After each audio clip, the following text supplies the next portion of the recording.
வணக்கம் நண்பர்களே. தெய்வங்களில் முதன்மையானது நம் குலம் காக்கும் குலதெய்வம்தான். பல நேரங்களில் நமக்கு தெரியாமையே நம்ம அருகிலேயே இருந்து காப்பாற்றும் அந்த தெய்வம் நம்முடன் தான் இருக்கிறது என்பதை உணர்த்த சில முக்கிய அறிகுறிகளை காட்டும். அவை என்ன என்று பார்க்கலாமா? விசேஷம் இல்லாத நாட்களில் கூட திடீர்னு சந்தன வாசம் வரும், அல்லது ஜவ்வாது வாசனை வரும், சாம்பிராணி வாசனை வரும்.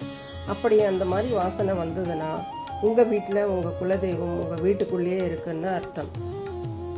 நீங்கள் கடுமையான சோகத்தில் இருக்கீங்க, இல்லை கவலையில் இருக்கும்போது திடீர்னு மனசில் ஒரு நிம்மதியும் எல்லாம் சரியாயிடும் அப்படிங்கிற தைரியமும் நம்பிக்கையும் பிறந்தால் அது உங்கள் குலதெய்வத்தோட அருள். உங்களுக்கு ஏதோ ஒரு இக்கட்டான சூழ்நிலை, ஒரு பெரிய பிரச்சனையில் சிக்கி தவிக்கும்போது யாரோ ஒரு முகம் தெரியாத நபர் நீங்கள் கேட்காமலேயே வந்து உங்களுக்கு உதவி செஞ்சு காப்பாற்றுறாருன்னா நிச்சயமாக உங்கள் குலதெய்வம் மனுஷ ரூபத்தில் வந்து உங்களுக்கு பாதுகாப்பு தருதுன்னு அர்த்தம்.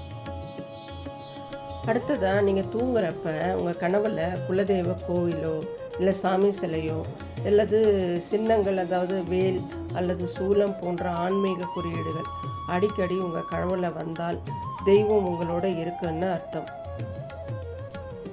இந்த அறிகுறிகளில் உங்களுக்கு எது நடந்திருக்குன்னு கமெண்ட்டில் சொல்லுங்கள்.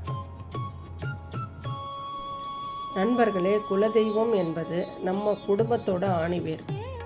இந்த அறிகுறிகள் மூலம் நம்மை தாங்கி கொண்டிருக்கிறது என்பதை புரிந்து கொண்டு முழு நம்பிக்கையுடன் வணங்குவோம். இந்த வீடியோ உங்களுக்கு பயனுள்ளதாக இருந்தால் லைக் பண்ணுங்கள், ஷேர் பண்ணுங்கள். ஆன்மீக தகவலுக்கு நம்ம பக்கத்தை எப்பவும் ஃபாலோ பண்ணிக்கோங்க. நன்றி. வாழ்க வளமுடன்.